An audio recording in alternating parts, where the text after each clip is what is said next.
நீங்கள் பார்த்துக் கொண்டிருப்பது உங்கள் விஜய்.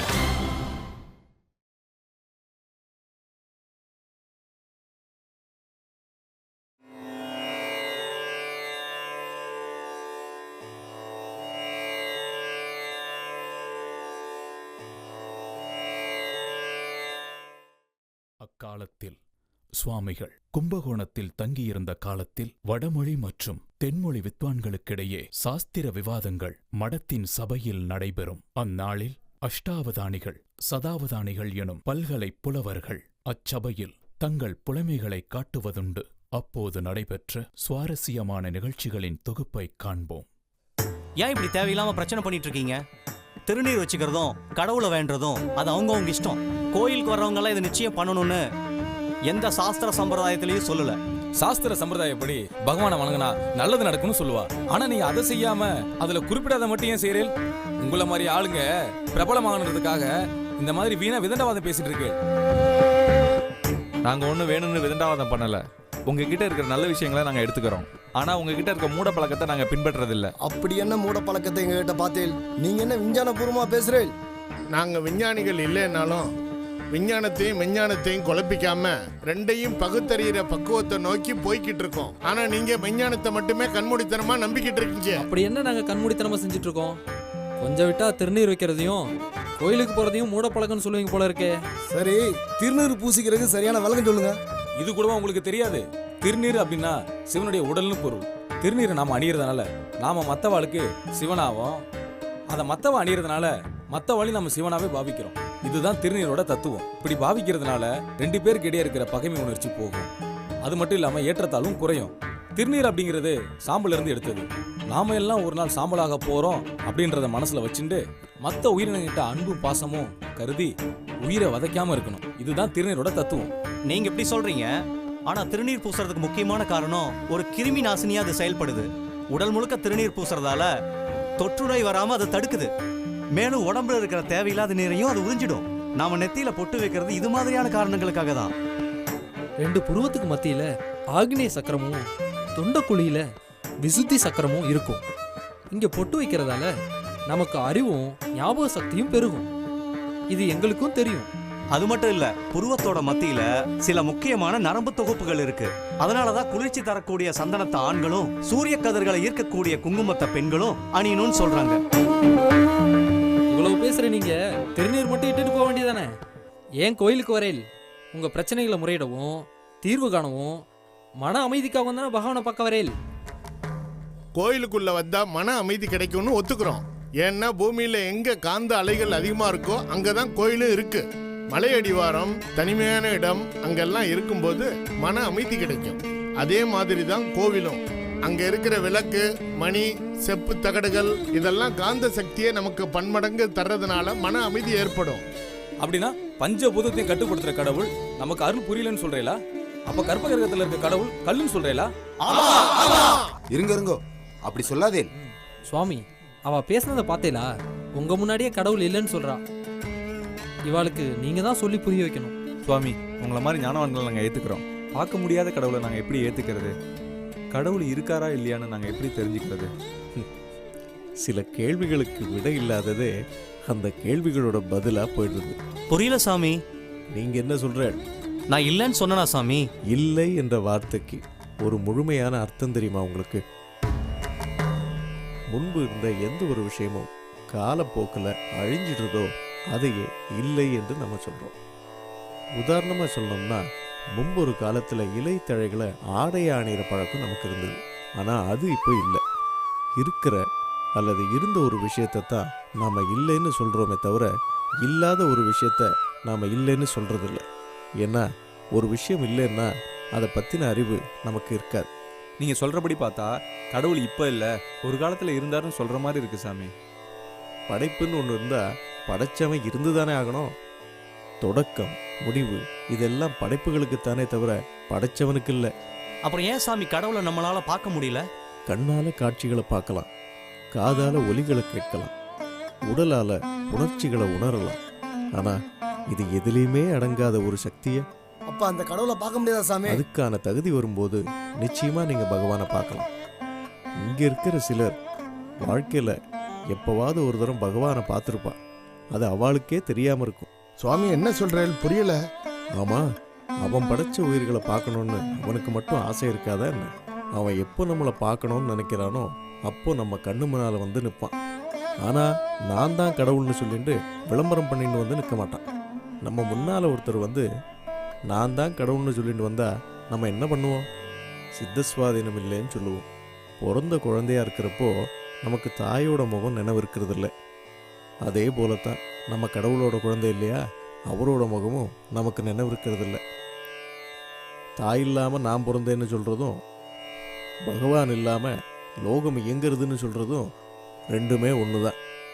யோசித்து பார்த்தோம்னா ரெண்டுமே சாத்தியம் இல்லைன்னு தெரியும்.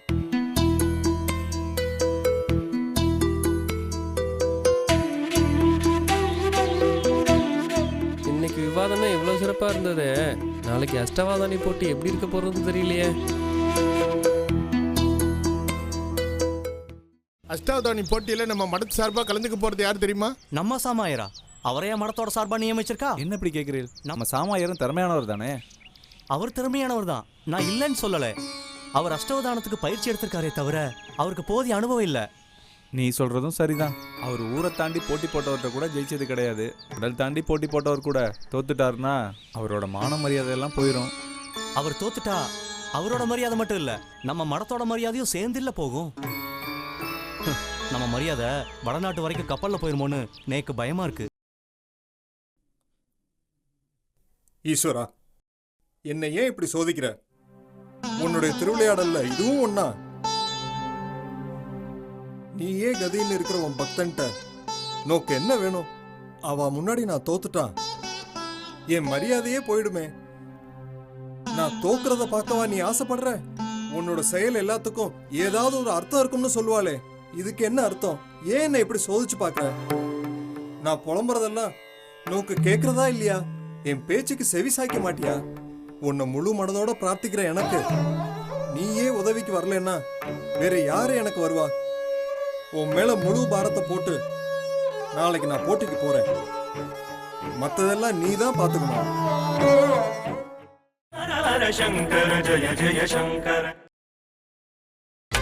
நீங்கள் பார்த்துக் கொண்டிருப்பது உங்கள் விஜய்.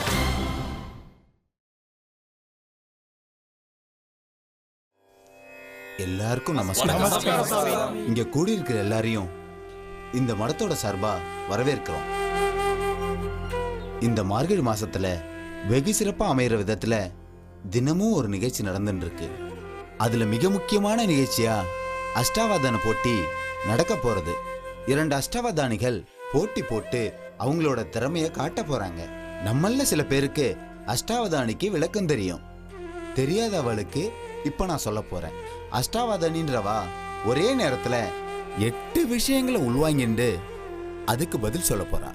அவ பல மொழிகள் கற்றவராகவும் பாடல் ஏற்றுபவராகவும் இசை வித்தகராகவும் இருப்பா. கணிதம், ஜோதிடம், தர்க்கம், வேதாந்தம், மீமாம்சை, வியாகரணம் இதெல்லாம் நன்கு கற்றவரா இருப்பா. நாம நடத்துற இந்த போட்டியில நமக்காக கலந்துண்டு சிறப்பிப்பதற்காக வடநாட்டிலேருந்து வைஷ்ணவ யோகசாமி இங்க வந்துன்னு இருக்கார். நம்ம சார்பா அவரை எல்லாரும் சேர்ந்து வரவேற்போம்.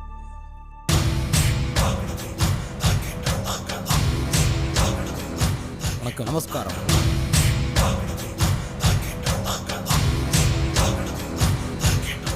உட்காருங்க.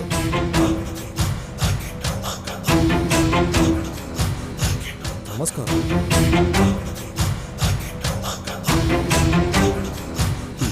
நீங்க வந்து எங்க மடத்தில் நடக்கிற போட்டியில கலந்துட்டதுக்கு எங்களுக்கெல்லாம் பெருமையா இருக்கு. இவாளை பத்தி உங்களுக்கெல்லாம் ஒரே வார்த்தையில சொல்லணும்னா அஷ்டவாதனிகளுக்கெல்லாம் இவர் ஒரு ஞானி. இந்தியாவில் பல இடங்கள்ல தன்னோட திறமைய நிரூபிச்சிருக்கார். இதுவரைக்கும் அவர் திறமைய காதால மட்டும்தான் கேட்டுட்டு இருந்தோம். இப்ப முதன்முறையா இங்க நடக்கிற போட்டியில கலந்துக்க போறத நம்ம கண்ணால பார்க்க போறோம். இவரோட போட்டி போடுறது வேற யாரும் இல்ல, நம்ம எல்லாருக்கும் பரிச்சயமான நம்ம சாமாயார் தான். அவரும் ஒரு அஷ்டாவதானி தான். அவரோட திறமை அறிய நமக்கு வாய்ப்பு கிடைக்கல. இப்ப அவருக்கு கிடைச்சிருக்கிற வாய்ப்பு அவருக்கு தனக்கு சாதகமா பயன்படுத்திட்டு தன்னோட திறமையெல்லாம் நம்ம கிட்ட இங்க காட்ட போறாரு. போட்டியோட நிபந்தனைகளையும் வரைமுறைகளையும் இப்போ நான் சொல்லிடுறேன். இதுல வைஷ்ணவையர் சார்பா இருக்கிறவா சாமாயரை சோதிப்பா, சாமாயர் சார்பா இருக்கிறவா வைஷ்ணவையரை சோதிப்பா.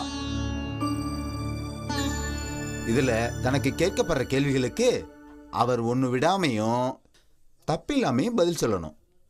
அது மட்டும் இல்ல, அதே நேரத்துல போட்டியில விளையாடுறவா இன்னொருத்தர்கிட்ட உரையாடின்னு இருப்பா. அவ சதுரங்கமும் விளையாடின்னு இருப்பா.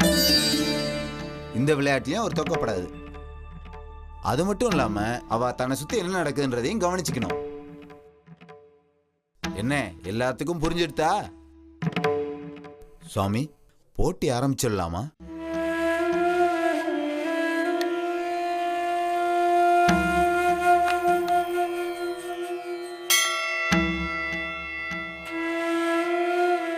நீங்க வடநாட்டுல இருந்து வரதா சொன்னீங்களே, உங்க நாட்டினுடைய சிறப்பை பத்தி சொல்ல முடியுமா? நான் வாரணாசியிலிருந்து வரேன்.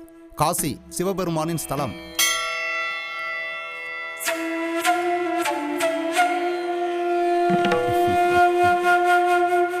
திருக்குறள்ல கல்வி அதிகாரத்துல உயிருக்குன்னு முடிகிற குறளையும் அவை அறிதல் அதிகாரத்துல அவை அறிந்துன்னு தொடங்குற குறளையும் சேர்த்து சொல்லுங்க பாப்போம். வாரணாசி என்ன உங்க சொந்த ஊரா?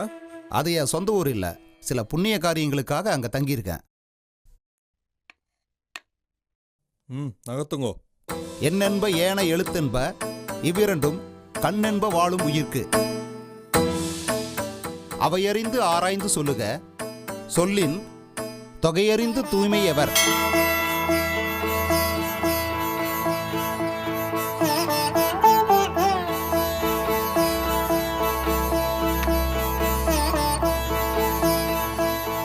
ஐயா, கம்பராமாயணத்துல ராமன் அனுமன் கிட்ட தன் மனைவி சீதையோட அழகை பத்தி வர்ணிக்கும் பாடலை படிங்கோ.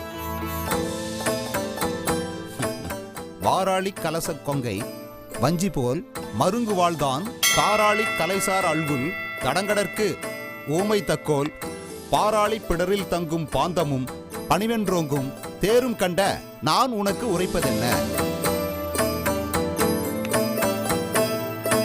அதிக நாள் வாழ்ந்த இடம் எது? சண்டிகர்ல தான் அதிக நாள் வாழ்ந்தேன். நகர்த்துங்கோ. என்னுடைய கேள்வி 4 உபவேதங்களையும் அதோட முக்கிய அம்சத்தையும் 2 வரியில சொல்லுங்க. ஆயுர்வேதம் இது மருந்து மூலிகை பற்றியது. தனுர்வேதம் இது போர்க்கலையை பற்றியது. காந்தர்வ வேதம் இது இசை நடனம் பற்றியது. சில்ப வேதம் இது கட்டடக்கலையை பற்றியது. இதோ பாருங்க, போட்டி தொடங்கி பாதி நேரம் ஆயிடுத்து.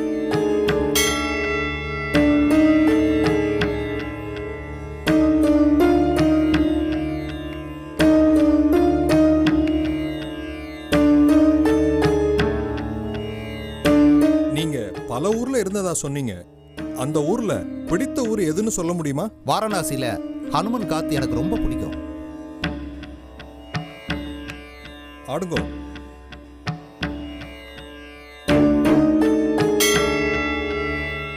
நீங்க எந்த விஷயத்துக்காக கோவப்படுவேல்? தோல்வி. எனக்கு தோக்க பிடிக்காது. ஆனா பாருங்க, இதுவரைக்கும் நான் கோவப்பட்டதே கிடையாது. அதுக்கான சந்தர்ப்பமும் வரல. சரியான ஆளையும் நான் இதுவரைக்கும் பார்க்கல. இந்து சமய கருத்துக்கள் எதை பற்றியது?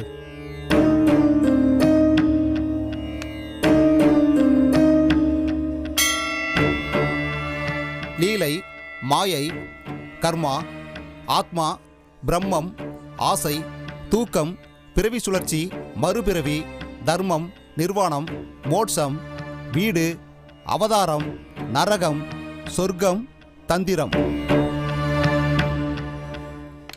ஆட்டம் முடிந்தது. குருஷேத்திர போர்ல இருந்த அக்ரோனி படையை பத்தி சொல்லுங்க. காலாட்படை, குதிரைப்படை, தேர்ப்படை, யானைப்படை இதெல்லாம் சேர்ந்ததுதான் அக்ரோனி படை. அந்த போர்ல கௌரவர்கள் 11 அக்ரோனி படைகளையும் பாண்டவர்கள் 7 அக்ரோனி படைகளையும் வச்சிருந்தாங்க. 18 நாட்கள் நடந்த போர்ல கடைசியா உயிர் பிழைச்சவங்க 11 பேர் மட்டுமே. ஐயா, என்னுடைய கேள்வி, கீதாச்சாரப்படி சன்னியாசியோட கடமைகள் என்ன? தன்னோட ஞானத்தை பிறருக்கு உதவும் வகையில செயல்படுத்த வேண்டும். ஆன்மீகத்தை பிறர் ஏற்றுக்கொள்ளும்படியும் எளிதில் புரிந்து கொள்ளும்படியும் போதிக்க வேண்டும். வைஷ்ணவையர் போட்டி நேரம் முடியறதுக்கு முன்னாடியே அவர் முழு போட்டியும் முடிச்சிட்டார். அவர் சொல்ல வேண்டியது 7 முறை மணி அடிச்சிருக்கு.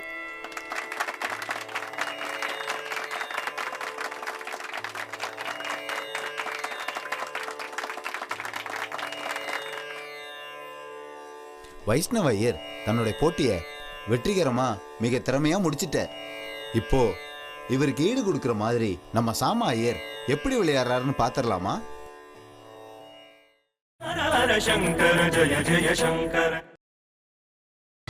நீங்கள் பார்த்துக் கொண்டிருப்பது உங்கள் விஜய்.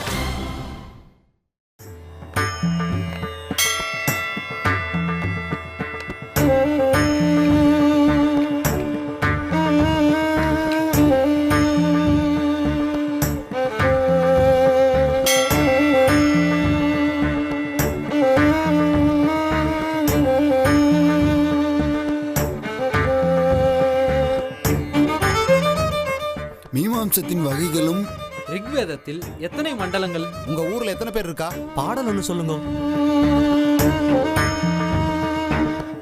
என்ன சாமா ஐயரே, என் கேள்விக்கு பதில் சொல்ல போறீங்களா இல்ல அவ கேள்விக்கு பதில் சொல்ல போறீங்களா?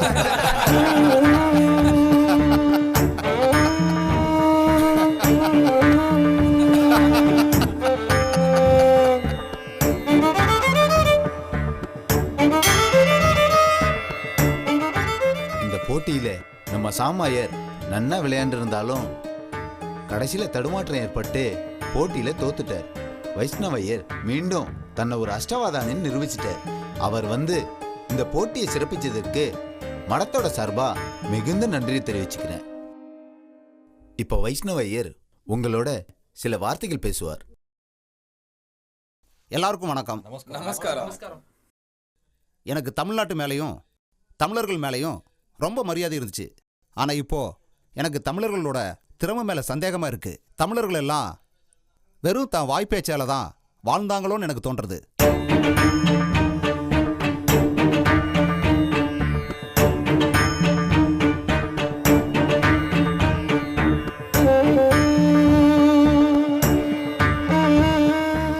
நீங்க அறிவாளியா இருக்கலாம், ஆனா மற்றவாளை முட்டாள்னு நினைக்காது.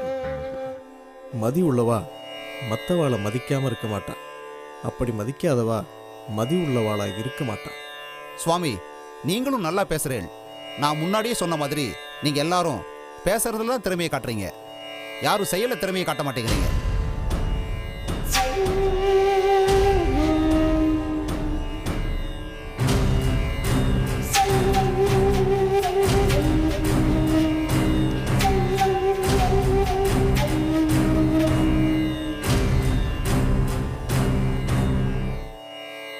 நாம் போட்டி போடுறதுல உங்களுக்கு ஒன்றும் ஆட்சேபணம் இல்லையே.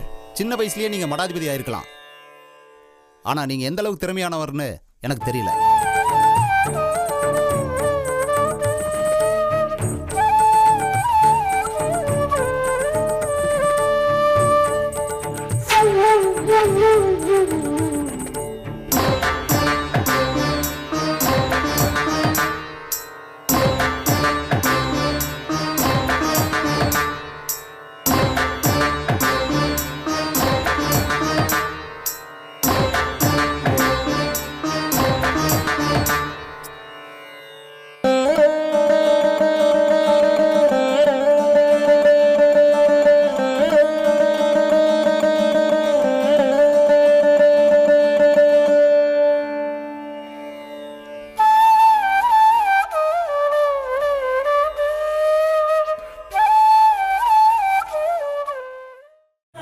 शंकर जय जय शंकर